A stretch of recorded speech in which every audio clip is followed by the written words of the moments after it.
ہماری ذمہ داری یہ بھی ہے کہ ہم توحید کی دعوت کو قبول کرنے کے ساتھ ساتھ دوسرے لوگوں تک پہنچائیں اور اچھے اعمال کا نذرانہ لوگوں کے سامنے پیش کریں، اچھے اعمال پیش کریں تاکہ ہمیں دیکھ کر لوگ مسلمان ہو جائیں۔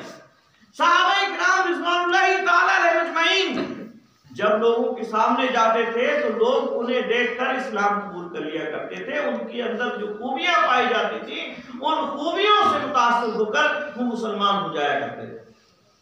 یہ تھا صحابہ کرام رضوان اللہ تعالی علیہ اجمعین کا طریقہ اور بعد میں آنے والے لوگوں کا طریقہ۔ آج میرے بھائیوں ہم نے اس طریقے کو چھوڑ دیا ہے، فراموش کر دیا ہے۔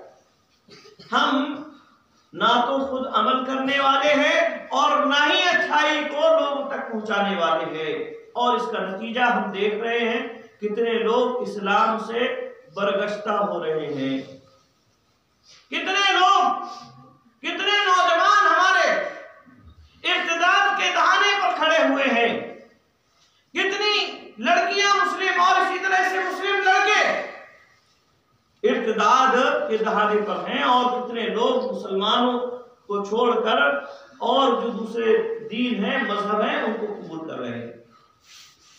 ایک وسیم رضوی کیا اور بہت سارے لوگ۔ یہ کیا ہے؟ یہ کیوں ہے ایسا؟ اس کی وجہ کیا ہے؟ کیوں ایسا ہوا میرے بھائیوں؟ اگر ہم دیکھیں گے تو اس میں ہماری اپنی کوتاہی ہے، یہ ہماری اپنی بدعملی ہے کہ ہم نے توحید کی بات کو لوگوں تک پہنچایا نہیں، انہیں سمجھایا نہیں، اس کی خوبی کو ہم نہیں بتا پائے۔ توحید یہ سراپا خوبی ہے، اللہ رب العالمین کو ایک ماننا یہ سب سے بڑی خوبی ہے۔